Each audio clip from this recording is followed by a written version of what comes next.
White guys. We're back, everybody, dear listeners. We missed you. Did you miss us? I'm asking you rhetorical questions because you're not actually recording with us, but we missed them, didn't we? Our sweet, dear, sexy listeners. I missed every single one of them. We love all 10 of you. All 3.5 of you. We were off a week. Kenny was on vacation. Yeah, baby. Speaking of that, I think our next kind of technological hurdle that we want to work out is how to be able to accept a Zoom or a Skype call for an episode. So if one of us are away, we can still do an episode. Together. But we weren't there yet. Still be together. We couldn't do it, but yeah, Kenny was on vacation. I've been on like a 2-week fucking bender ever since episode 10 because like episode 10 just hit so hard. Dude, fucking so much blow, hookers, ketamine, mushrooms. I got some of that gas station ayahuasca. Oh, shit. I was like, it's all in. Like, as good as it was, I'm also glad to be back with you guys. Me too. So you got to take a break from reality every once in a while. And I just took a 2-week break. But we're back, and we're doing our questionnaire interview episode. Who thought of the questionnaire or anything? Who thought this up? Was it you? I don't know. I don't know if it was me or Joe we were talking about it. Just the idea of just giving people a little bit more background of who we are. Inside insight. As real people. Try to really connect. To let them know that we're not truly with our AI. Audience. Yeah. We're like real people. Yeah. No AI could fucking mimic you. No, you're one of a kind. You are the ultimate anti-AI. Oh, you're damn right I am. Yeah. Because if I was real AI, I'd be a lot taller. I'll tell you that much. I think we were talking about like just for new listeners and people that don't know us outside in the real world. Yeah. That like we're just voices in their ears or people on the screen. Beautiful faces on the screen. Exactly. Yeah. So like we want to build more of a connection with these people because we don't. It's a great song. But like for people that don't know us, outside the podcast, this is a chance for us for people to relate to us better, understand our backgrounds, and connect to us better. Yeah, I think the more they know us, the more they're gonna want to blow us. That could be. Hopefully, that could be. I mean, how many total? Education's elevation. Dude, you imagine that? Oh my, imagine that orgy. Woo! How many people we have listening right now? If I knew you, I might know you. I don't even think we would fit them all in this room, dude.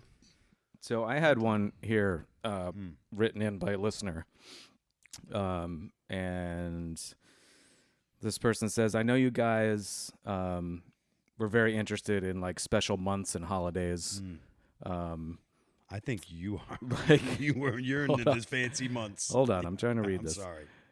Special months and holidays like Pride Month and Asian and Pacific Islander Heritage Month. But did you know that June was also Black Music History Month? They're double dipping? I thought it was I knew that, and I'm surprised that I haven't heard more people pissed off about that. They're trying to fill it up with some other new stuff. Yeah. And so, hold on, she goes on. So that being said, what are your favorite Black musicians? I do love Sammy Davis. I mean, all day. Half Jewish. Where do you think I got my curls from? So I don't see color. So I'd say probably my favorite Black musicians are like Elvis Presley, Eminem, Patsy Cline, maybe. Yeah, something like that. Yeah. What about you, Joe? See, this is a weird one because like I don't know how I'd say Michael Jackson. Yeah. Yeah, I mean, he went through the pigment thing, but dude, so I don't know if I ever told you this, but my 2 younger cousins, when they were old enough to understand music and see music, Michael Jackson already looked white. Yeah. They had no idea that he was Black. Really? Yeah. Wow. I dropped it on one day and they were like, "What?" I was like, "Yeah, he's like totally like they did." Yeah, they just which was fucking wild to think about. That they had no idea, which is kind of like cool in a way. Yeah. They didn't see him as a Black artist. They just saw him as an artist. Yeah, exactly. I like that today Norm asked me if I knew Thin Lizzy was Black, and I'm like, come on, bro. So I'll pick Thin Lizzy. Yeah, that's a good one. Yeah. June Black Best Musician Month or whatever you call it. I'd say seriously, Arthur Lee from the band Love, who I played for you down at the beach. Yeah, it was good. Yeah.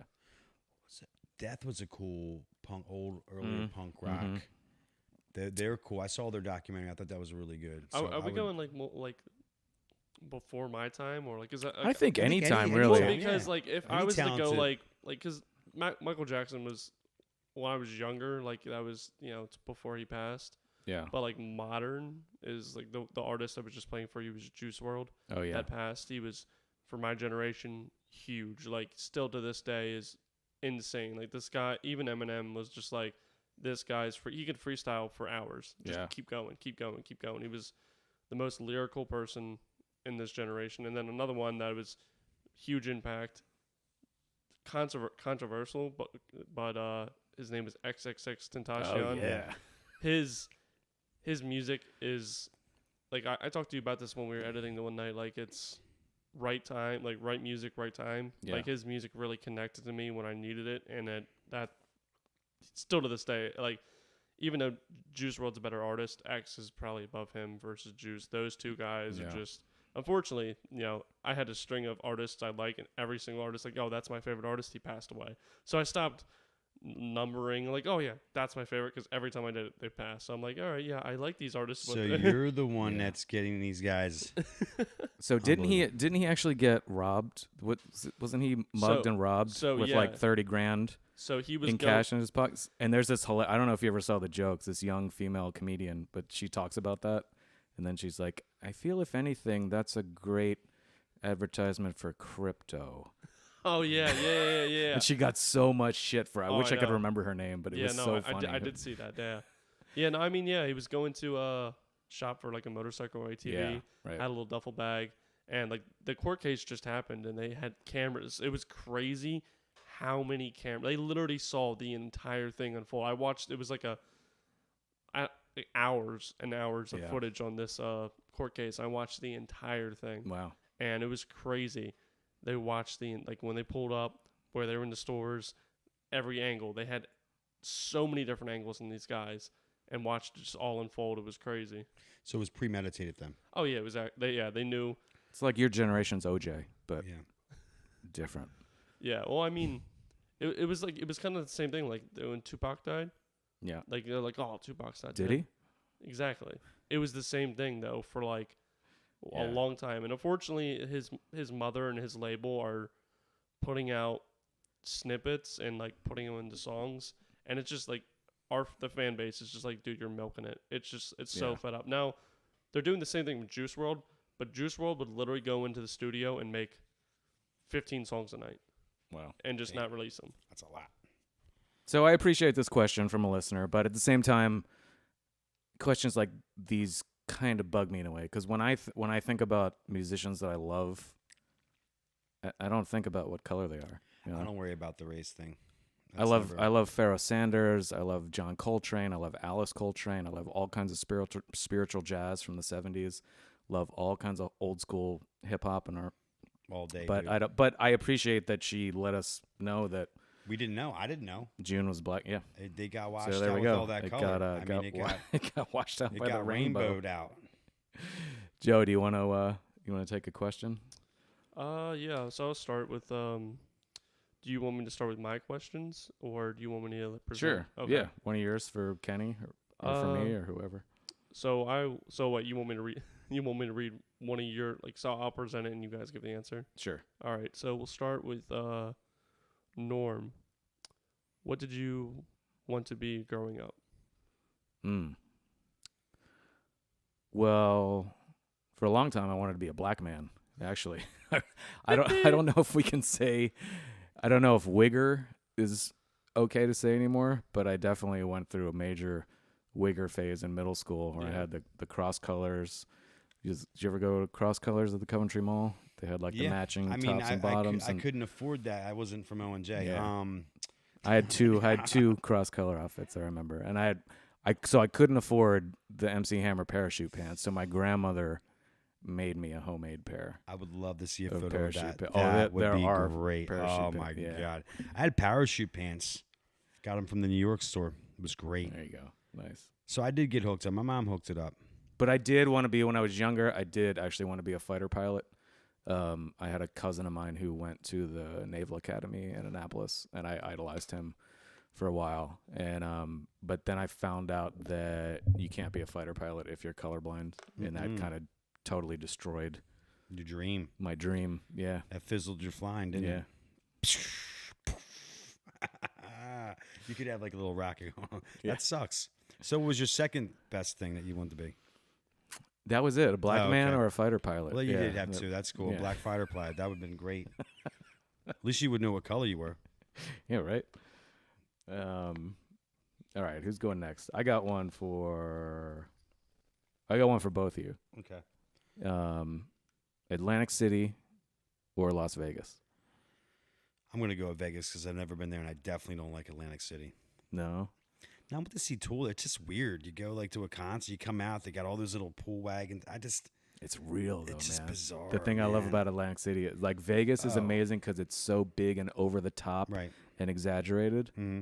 And you have to go to, like, far into North Vegas to find the real Vegas, like the depressing, fucked up Vegas. Right. But in Atlantic City, it all lives right next to each other. You got the boardwalk and the casinos, and a block off, you got the pawn shops. Mm-hmm. You got the hooker, like the nasty hookers, you know, that are like checking out each other's ringworm and like we're just like rubbing on you for like, I'll give you $10. I love how you're so educated with this Atlantic City. We used to go down a lot when I lived in Philly. It would usually be after a whole night of partying. Somebody, usually me, but not always me, would say, "Let's go to Atlantic City," and so we'd make the jumps less than an hour. Yeah, you go get some ringworm. True. But the one time we actually we ate some mushrooms in Philly, and then got in the car and drove there. So by the time we got there, you were gooned. They were starting to hit, and we went to the beach first and picked up a bunch of shells, and then we used to mainly go to the Wild West casino just because they had this really hokey, like Wild West vibe, and they would have all these like really poorly made animatronic stuff, and it was like all Chuck like E. Cheese, kind of. But we would go around to these old people sitting at the slot machines and hand them shells and say, "This is for good luck." Nice. And 99% of the people, I shit you not, were like, "Thank you." You never know. They loved it. They like anything like that. Like they loved it. What about you, Joe? Do you have an opinion? Atlantic City or Vegas? I'm kind of like a hermit, so like I have no like. If I'm going anywhere on vacation, it's gonna be like Ocean City, Maryland. I don't really. There you go. That's just my spot. I've been there so much. I literally know all the streets. I do like Ocean City, Maryland. That was nice. Like for like probably 4 or 5 years. Me and my grandparents would go down there every year. Nice. Now I mean like Atlantic City. I don't have a bias to it. I probably wouldn't go to Vegas just because it's like that party crowd. It just really isn't my thing. Like I've gone to bars before, and it's like there's just too much. Yeah. I just like there's too much going on. I can't really vibe into the area, and I feel like that's all Vegas is all too touristy. It totally is. Yeah. I like it just for the spectacle of what it is, because there's nothing else like it on 100%. Earth. You know, like it's like a simulation of the real world almost. Like there's like the New York casino, right, which has like a scale model of New York and the Statue of Liberty. There's the Paris casino, which is like a fake Paris. It has fake paintings. You're talking Vegas, in the gallery. Okay, this is Vegas? Okay. Everything is like a fake, like pumped up to 110% version of real life. Right. And for me, just like aesthetically and like conceptually, that's a really interesting play. Like I have, it's like a love-hate kind of thing with it. Like I think it's amazing, but it's also fucking disgusting. Super cheesy. And but I love those like conflicts like that, where it's like you're attracted but also repulsed by it at the same time. But you want to do another one? Yeah, I'll keep I'll do one for Kenny. What do we got? Yeah. I'm putting my glasses so I can hear you. Wow, Kenny's are. Were you ever married? Oh, you can start. I can see. You start from the top. Okay, yeah. Do you have kids? Actually, I do. They're inside me right now. Hold on. Yo, I do have a bag of kids. I just never. I don't have any kids living in the wild right now. They're just still in me. That you know of. I'm sure they'd let me know. These days, everybody lets you know everything, whether you want to know or not. They might be just waiting for you to hit it big. And then they're going to be like, Daddy. Well, if I hit it big, I hit it back then because I had a kid. You know what I mean? Yeah. I just don't know about it. Yeah. I just hope he's taller than me. Because then he can carry me around. Well, you know what I mean? Have you been with any tall women? I have. I had a DC lover. Ooh. She was beautiful, but she was like way taller. She looked like my big sister. What's DC stand for? I don't know. District of Columbia? Oh. Yeah. Okay. Yeah. I thought you were something else. Oh, really? Yeah. Just without the AC, I was just all DC. Norm, where'd you grow up? I was born in Pennsylvania, a small town in northeastern Pennsylvania called Coaldale, which they really didn't try very hard in the name, but it's a coal mining town. It's Coaldale. Nice job, guys. Right. Well, and shortly after that, we moved down to Maryland, outside of D.C., called Poolesville, Maryland, tiny little suburb of D.C.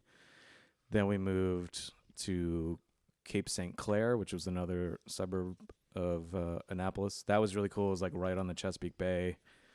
We had beaches like right down the road from us on the bay. It was really cool as a young boy hanging out there. But then we moved back to PA when I was 4th grade, I think.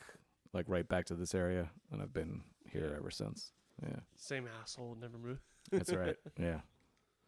Always comes back around. And then I moved away for many years, and then I came right back.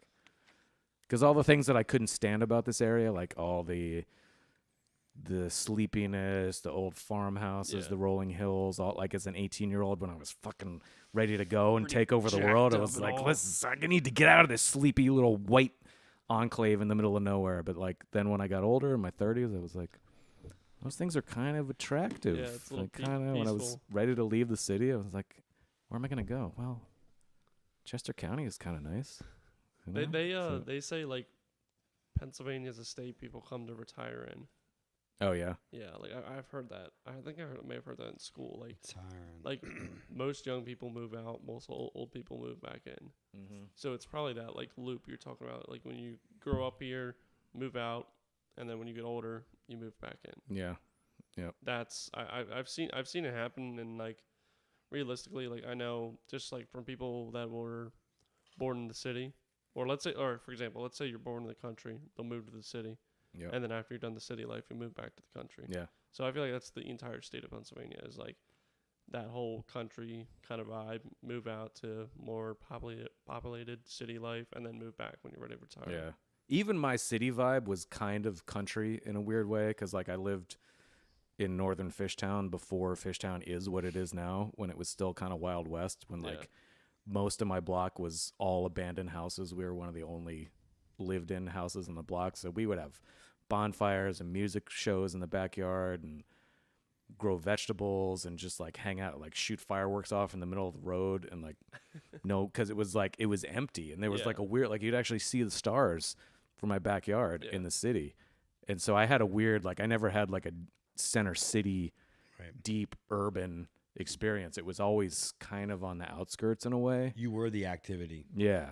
Like we brought it. And so I always kind of knew that I was going to eventually get back to the woods and get back to the trees. But even my city experience was weirdly kind of rural in a way, if that makes sense. Nah, I can see that. That's definitely cool. Because there's like, I mean, there's plenty of spots in Philly that are like just out there, just like on the edge, you know, like civilization barely exists there. And that's kind of what Fishtown and Kensington was in that time. It's not at all that now. It's totally different, but yeah. No, there's money. I got another one. Oh, for me? Wait, for... No, go. I was going to say, what about that question for Kenny? But if that was just for me, that's... Yeah, I was just trying to bounce back and forth. Yeah. Kenny, what is your favorite hobbies other than painting? Well, I'll be honest with you. Other than masturbating, building relationships with everyone that I meet. As a MEAT, meet. Is it a hobby when you're actually a professional at it too? Is it still considered a hobby? I think I'm still learning how to do things. I mean, I'm still growing with things, you know. Yeah. But yeah, I think so that I like doing artwork. So I mean, I like. You like jerking off and painting at the same time? Yeah, I mean, there's a guy that already does it named Picasso. We talked about him like earlier episodes, but like I'm not trying to steal his game now. Our proto episode. Yeah, right. Jesus. But yeah, I mean, pretty much just trying to be creative and just to be a good human. Yeah, vibing through life. Yeah, just trying to be around the right ones. Norm, how many different instruments can you play? Well, I can play all of them, but whether they produce a pleasing sound to your ear is another question. But mainly, I grew up playing guitar, and then out of kind of necessity, picked up bass because everybody played guitar and nobody wanted to play bass, so I ended up playing bass. And then also out of necessity, picked up drums too because nobody wanted to play drums. But my first instrument was a violin in like second or third grade, I think. And then saxophone, I played up through middle school. And then over the years, I've picked up other stuff like synthesizers and a little bit of piano, some Native American flute. Oh, yeah, and he knows how to play that flute. I was very mesmerized. Flute, yeah. He almost got me on the camp trip. He's playing them hot cross buns and the skin flute. I felt like it was the hypnotizing. The caterpillar from like Alice in Wonderland trying to take me over. He's like, come on my side. It was nice. He definitely knows how to manage the flute. Yeah. I thought it was nice. I loved it. Yeah, we had it a good fun. trip. Yeah. 2 white guys, 1 tent. Oh, it was the best. That sounds like a And we were kind of like voyeurs. We left the whole window open so you could see in. Like, oh, it was a big window. Yeah. Oh yeah, you couldn't miss a thing. zipper down, baby. All right, I got one for Joe. All right, what do you got?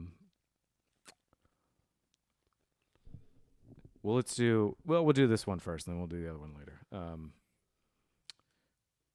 Where were you born, and where did you grow up? If it was in the same space. So, if the hospital, I'm not. I think it was like in Lancaster,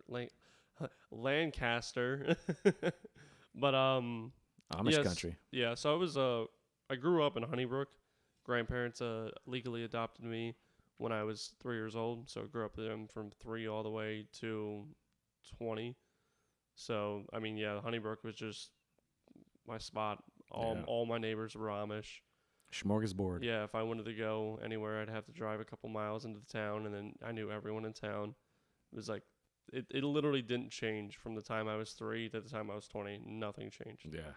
And then, going to high school in Morgantown, which is still farmland. I mean, more people, but still just everything's the same. Yep. Like, it's kind of crazy now that I moved out of that area, you're seeing like Morgantown, it's starting to like grow now, like the shopping centers. They're just adding a whole bunch of different fast foods. Like we got Starbucks, Domino's.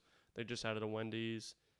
Like where? There was nothing there at all. Yeah, it was literally just Sonic, Arby's, and BB's, and like there was a Subway. But it was it was just a couple things, and those things have been there for years. So yeah. But yeah, I mean, growing up in Honeybrook, it was just everyone knew everyone. Yeah. Hopefully, you're not related to someone. It's the Alabama, Pennsylvania. Did you do any square dancing or no anything like that? No. I do know they like I have seen like some girls that were like country girls in my school. They did do like there were some like dances in somewhere in Honeybrook. Yeah. They do like it was downs. Yeah, like country bar dancing kind of thing. It's fucking hot. I want to meet a girl at one of those. It was.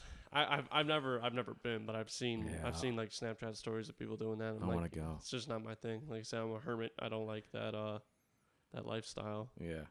But Honeybrook was, I would say born and raised, but raised. Yes. So what was your shoe of preference living in Honeybrook? Now was it like a Timbo or like a cowboy boot, or what were you wearing?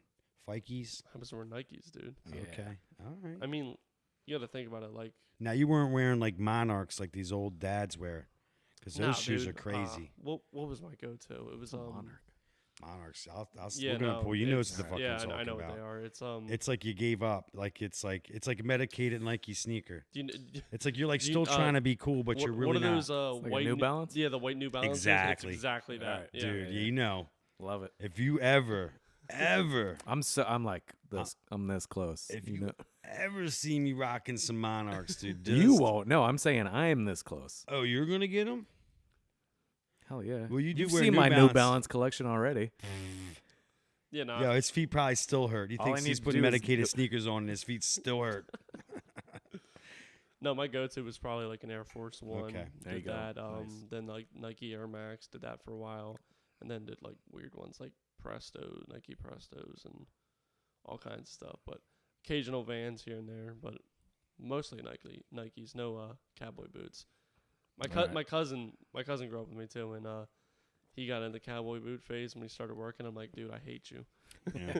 I like, just leave me alone. I got a story real quick about these cowboy boots. So years ago, back in the day, I was installing irrigation in the main line, and the one guy that would he was like the head guy running the show, and he came to work with like sport shorts on and cowboy boots, and he was trying to sell me on the fact that those boots were like good to work in.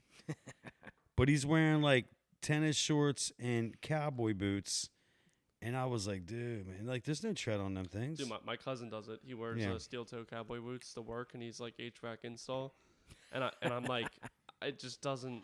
My brain can't fathom how that works. Not everything's for everyone. I've heard a lot of people though, since the whole thing of the leather boot, that it forms to your feet. Oh, I love leather boots. Yeah. I have a bunch. Exactly. So I like dirty boots. I get that aspect. Once of it, they're but broken in, it's like nothing else. It's Yeah. like a vagina that perfectly fits your penis, but your penis is your foot. Oh, my toes look like penises. I got a good one for you, Okay, what do you actually. got?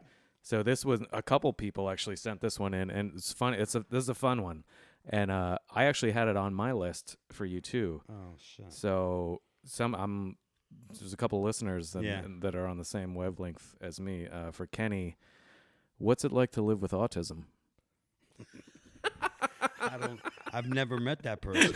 I have no idea. How old is she? Is she old enough? Is it art? Is it Artitism? art? Aneurysm. You said aneurysm? How long you been living with Did you say artism? Artism? Maybe it's art. Maybe it's artism. I copied and pasted it wrong. All But right.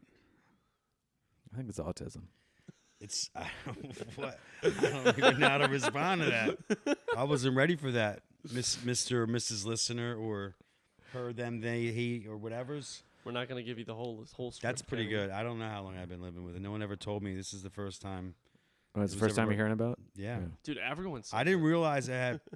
What was it? What do I do have something. I think I got ADD. Welcome to the club. Yeah. HPV? I don't know what that is, so I'm not going to say yes to that. That sounds like bad breath or something. What is AIDS. Genital warts?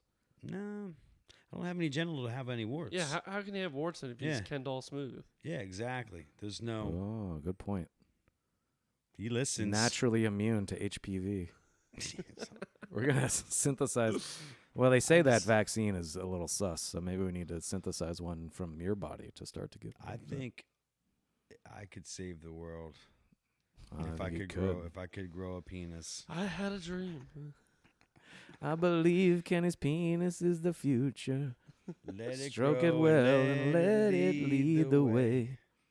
I don't think I have autism. Autism. I got autism. I don't Definitely even- don't. You definitely don't.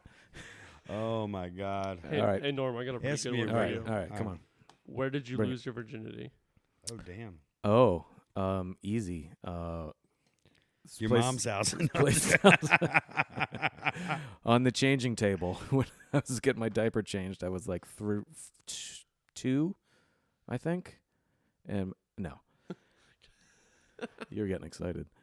Fucking pedophile. He's like, where's the story going? This place called Welkenware, which is right down the road. Oh, I've been you ever there. been there? Yeah. So I it was think I this lost my old, virginity to you too there, you asshole. right under a huge pine tree, I think it Oh, was. nice. Yeah, and I fucking squirted like that, fucking instantly, What was his name? and then I cried. I remember crying. Did you really cry? Yeah, I fucking cried. You cried from all three eyes. That's And I crazy. was like, I'm so sorry. I'm so sorry. And she's like, it's fine. It's fine. I'm like, no, I'm so sorry. No, I'm it's so-" fluids. It's fluids. But it's amazing. It's like an official, it's like an actual park now. I think my sister actually got married there, preserved, which was yeah. kind of weird to go see my sister get married in the place where I lost my virginity. Can but you find that pine tree still? I was just about Can to we- say. oh the yeah, same yeah, thing. yeah. It's So it's the still tree's there. It's still there. there? It was an amazing spot. So we used to back then. It was, I think it was a private residence, but it's on a It's a huge. It was a preserve. plot You of could land stay. You could just go. with a lake and a river and Beautiful. beautifully landscaped, all kind. And we would just go there. We would skip school there and go get stoned there and just hang out. My first band's album cover was shot there. Oh, that's sick. But back then, I think it was just a private residence. I Yeah. think there was just an old lady who lived in the house. So there was this one area across this meadow where you had to like run across like through eyesight from the house. Yeah. And we would all like try to be fucking sneaky, like sniper style to go. Bravo 6 going Yeah. Go, go, go, go. But now I think it's like an official, like an actual nature preserve. Yeah. You can go there and you can have weddings and shit. But back then, you gotta hit her back up and like, hey, round 2. Yeah. Pine tree's still there. I think she actually, I think she lives out here somewhere. I think she's married with some kids, and she's just really fucking normal. Back then, she was like super goth. She loved The Cure and like Susie and the Banshees And Morrissey. the Smiths. We used to listen to the Smiths together all the time and just be. But for me, it was like I'm into this because you're into this, Right. but like I'm not sad. I'm into this because I'm inside you. I'm like Kind of pretty well You were adjusted. sad after your even though happenings, though. I was sad after I Yeah, so you felt like a really bad after Cure then song. I was like, yeah. You probably joined in. I started something. Typical me. Oh my But god. yeah, that's it. Dude, mine's pretty good. Welcome too. where? Yeah, let's go. Yeah. So Answer your own question. So where I lost my virginity, it was pretty interesting. So I was talking to this girl for a while, and she was on and off with this guy all the time.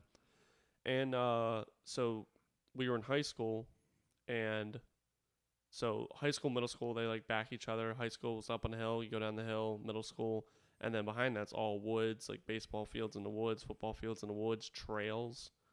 So growing up there, middle school, all the trails, I knew every spot of that trail. Nice. Played football down there. I knew everything. So we were hitting it off. Finally, after high school, she had like lacrosse practice, but like it was a couple hours afterwards. And so I told my grandfather, I was like, hey, I'm going to need a ride in a little bit. I need to take some photos for like video class.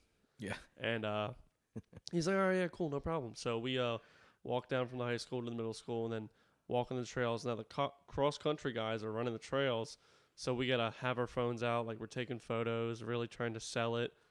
And we totally didn't sell it. They totally know. But, walking to the trails, huge rock. It was like a seat. It was awesome. And, did that there, but it was like 45 minutes. She's like, I gotta go to practice. I'm like, no. You're not going nowhere. We're doing this. You were practicing. Wow. That's Yeah. Look at you. So did that, and then she couldn't walk out of the woods. I had to like carry her out of the woods, up the hill and like onto the trail, and then from the trail to the main road. Then she could walk to practice. That's some caveman shit. But yeah, it was a thing, and like the cross country guys totally know. JoJo Rebel. So I got that actually leads perfectly into a follow-up question that I had for you, which was it's a two-parter. So what was your earliest memory of the internet? And then second part, could you imagine growing up without the internet? So my earliest good.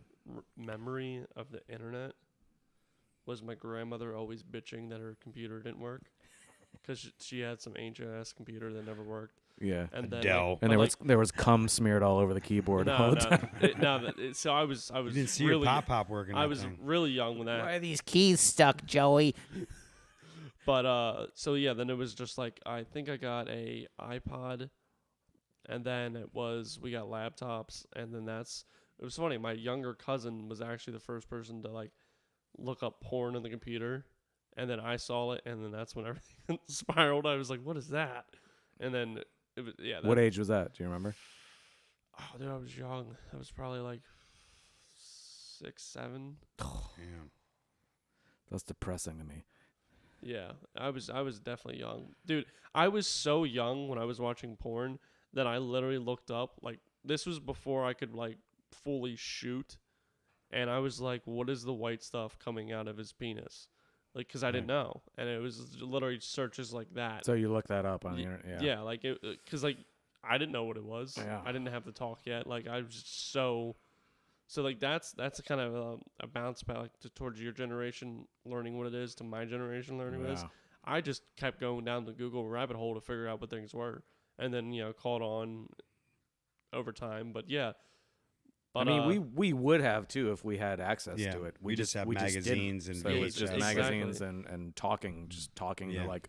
Hopefully, somebody had an older brother who understood it and then told his younger brother, and then that younger brother told me. It's like the game Whisper Down the Lane, though. So yeah, not right. all, not no, all the it facts. gets completely fucked up by the time it gets to you. Yeah. Like you're like, kids coming out of the butthole? What? Right. Yeah. Yeah. Right. Yeah. He's like, yo, mommy, daddy's got milk coming out of his penis. Daddy peed inside of you? Is daddy a cow? I mean, he's only got one udder. Right. But the second part to that, like living without the internet, my whole life would be different. Yeah. Like everything would be different because my whole life was structured. All my knowledge, all my activities, everything. This whole chapter of my life would be completely different. Like I say that as light, but like drastically different. Yeah. Because, like I said, all my hobbies when I was younger, growing up, school without technology. So then like there would be a lot more book work. And honestly, I feel like I wouldn't be as intelligent as I am today because of the fact of like learning is harder for me in certain ways. Like book work is really hard for me versus like broad internet searches and like one thing leads to the next. And then like that's how I learn things. So like a lot of book work, dude, I would have struggled so hard. Oh, dude, we used to have to spend hours in the library looking up books. And then if that book didn't have what you were looking for, then you had to go back to the cue card. Dewey fucking decimal system Yeah. and look for another book and try that one. If that didn't have, nope, but go back to the stacks, look for more. Yeah, It took so much longer to acquire information. So there's like ups and downs to it for sure. Exactly. Like, the ease of information access, is just fucking phenomenal. It's funny that you say that. Even though I'm aware of like how accessible most information is, I still don't approach it like that exists. Does that make any sense? Do you know what I'm saying? Like, how do you mean? So old school knowing that the answers, I know the answers are all in there. You know what I mean? Yeah. Like you can find anything you want out. But even knowing that fact, like I still don't realize that that's a thing sometimes. Do you know what I mean? I don't exercise that. I mean, it really is, man. Like the whole accumulated knowledge of human history is available to anybody At any time. who has a phone or internet access. It's incredible. I mean, I don't even know why anybody would go to college at this point. Yeah, for anything. Yeah, exactly. I That's mean, the whole like, thing. I literally, for example, even high school and middle school and or any of it. I mean, if I was able to, if I had time to actually homeschool my kids and create a curriculum for them, I would do it 100%. I just can't. I'm just like literally unable to do it. Yeah. With your current state right now, making a living and making enough money for us to eat and live and keep clothes on our bodies. But if I could figure out a way to do it, I 100% would. Yeah, I would absolutely not put my kids in a public school. Get outside of a government-funded education system that's just trying to create new consumers and new like obedient workers. What I figured out now, like I just figured out, like pretty much, like it's all like not even good information. They're like down you in to be this cog in the wheel. Like it's all horseshit. Well, that's what I try to do. Like the best I can do in my situation is to give my kids hopefully enough fundamental skills to be able to see through the bullshit when they encounter the bullshit in the public school system. They can get. They can counter it and be like, yeah, maybe not. Let's look at it this way. Like that's the best I can. Later. Yeah. Play the game, act like you give a shit, and go ask your dad. Yeah. Or Google it on your phone, whatever. Yeah. Like it's like I don't know. I don't believe in the system. Especially your guys' generation, because like your guys' schooling and my schooling, I feel like are a lot different for the fact that, like you said, the technology aspect of it. 100%. So like me, I'm graduating out of school like 3 or 4 years now, and so I'm. Pardon me. Yeah, I was in the modern day schooling system, and it's horrible. Like now that I look back, because I was really like straight minded, not like I was just like the cog, just following suit. But now that I'm like an adult, my own person, have an open minded, see what's actually going on in the real world, they teach you how to follow the system.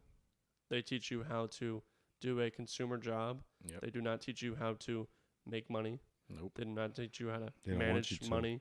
They do Nope. not teach you how to create businesses. Nope. They don't, like, all these important key factors, and it's almost like, is it what, oppressing? Like they're like pushing you in.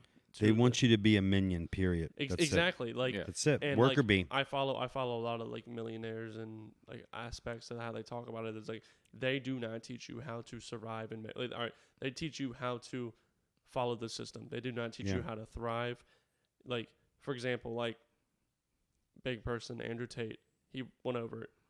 He has a Bugatti that's like $5.2 million, whatever it is, and he said, all right, you take an average person making anywhere between $35,000 to $60,000 a year.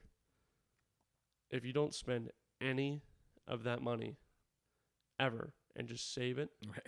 how long is it going to take you to buy that Bugatti? Yeah. And he was like somewhere in your 60s. So put that in aspect and like put that in like a situation of these people are making millions of dollars, but we weren't taught how to do that. No. Exactly. So there's It was designed that way. So that tells you right then and there that they teach you a formatted thing to, go down the assembly line, but there is other branches of in today's society though, with Andrew Tate's movement, they teach you how to make a shit ton of money. Yeah. And it has been proven to be true. Like he has his own schooling. I don't want to go on a rant of this guy, but No, it's fine. But it is changing and it is breaking down because historically, like, the public education system was meant to produce workers. yeah. Whether it's warehouse workers or what. Well, they got you going to school for 8 hours a day. Easily like ring fit. the bell, lunchtime, end of the day, ring, ring, ring. Right. How you work together with others. Same thing as a job. That's what happened to me. Like, that's why I quit my job, because I finally had like an aha moment. Like, like I was miserable, and I'm like thinking to myself, like, why the fuck am I living this miserable life out of choice? Because I was misled in my own mind and programmed. And then once I figured out I could do whatever the fuck I want, and now I'm working towards that. Now it's a slow, ongoing process, but I know I'm going to get there. Like, that's the deal. Like, So I know what the fuck I'm doing. Do you? Yeah, you're already getting there. Yeah, So slow and steady, baby. To I'm doing it. piggyback off what you said though, Yeah. about the whole schedule things, a lot of what millionaires will talk about is schools are also programmed for prisons. Yeah. The way schools operate and prisons operate are ungodly similar. Of how when the bell rings, you do this. Lunchtime's this time. Like, it is. If you take away all the learning aspect and the living in the situations, if you take about the format of how how you live your day in and day in for a year, it is almost identical. The structure of both. Right. Well, that's Makes sense. Pink Floyd's The Wall too. Yeah. It's like another allegory for the same Yeah. thing. That school is just like prison. Yeah. It felt like it to me. I didn't like it. When Yeah. I was in public school, I just there's a lot of people that aren't those people. You know what I'm saying? Like they're not I'm not traditional. Like I didn't learn stuff well from their point. Like, I don't know. I don't feel that I learned anything from the public school. I learned more from the Upatinas, the private school. I like that. Like, yeah, absolutely. More free spirit, real education, real U.S. history, like Howard's Inn, real U.S. history. They really explained some details that they wouldn't explain to you in the same. I don't know if Howard's Inn is a real U.S. history, but Well, I now get, he like I get talks. Well, you know what I'm saying? Like, alternative, that was, at least, but yeah. I mean, it was a little bit more insight, more perspective on There's some been realities. There's been like, I read that back in the day too, and I Yeah. thought it was amazing. Yeah. And since then, I've read a lot of criticism of it, and realized that It's all he kind of had his own. he embellished a little bit. He had his own Agenda. agenda as well too through that. So Doesn't it, everyone? again, Yeah. it's yeah, like it's a wild world. You got to Yeah. pick your own shit. yeah. That's All where right. I'm at now. I got Go a ahead. question Shoot. for both of you. Let's go. Anybody can take it first. Tell us about a profound or a formative musical experience. That could be like discovering a band, a specific concert, certain song, anything like that that was like really changed your life. That like after that you were a different person than you were Damn, dude. before that. I got a good one. So when I talked about the artist Juice WRLD, his biggest song ever to this day is called "Lucid Dreams." And when that song, it was like on Spotify, off Spotify, on SoundCloud, like it was bounced back for because of legal terms and stuff like that. But I was like the first person in my high school to find his music, that song "Lucid Dreams," and started showing my friends, and it just grew like a virus throughout the school. Nice. And that it was so surreal to see it, and then it just unfold, and then that song just blew up like that. But that song, I have so many, like, first time hearing it was just like, people, like, it was just like sex to my ears, kind of like, it was like, so unreal. Just the music. So I don't know what drove me into it so hard, but it was just like eye-opening. Just hit you. And then, like, growing up, after, like, dances, listening to that song, my buddies, like, screaming in the car, just, like, so many... I can take like timestamps with that song and moments I had with that song, sad, happy, and just that song like grew like a virus in the school, but at the same time throughout my timeline growing up as a young teen, that song I was just over and over again throughout the whole thing. Cool. Hey, by the way, what are we at time wise? We were at 46 minutes. Probably should Yeah. You got a good answer for this? I mean, there's a couple things that pop up, but I guess like when Lollapalooza, I'm just gonna go with I could go way back into I'd say Unisound. So the one thing I'll just be real quick with the Unisound, it's like early punk rock club up in Reading along the rail tracks, coolest club ever, old warehouse. I met these new guys who were dancing. I was a little Mohican kid. I still learning. I was probably like 13 or 14. Yeah.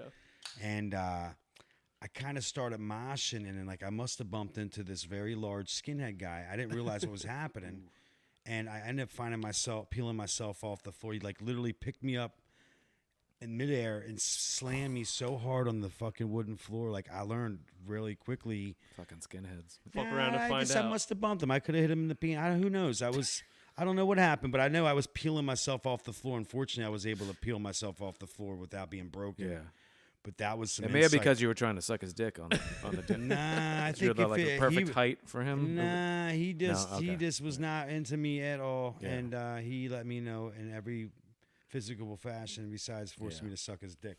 And then the other thing was when Lollapalooza came out, I got to see Tool when they first came out, and Rage came, and they were getting censored. So what they decided to do was they put I think it was Moms Against Something. I forget. They had each one of them had a letter of the group that was the Mothers Again with this horse shit. So they that was Tipper Gore. That was Al Gore's wife. There you go. Yeah. Well, what was it called? Oh, damn it. They had each letter on their chest. They were naked on the stage. The Mothers Against something.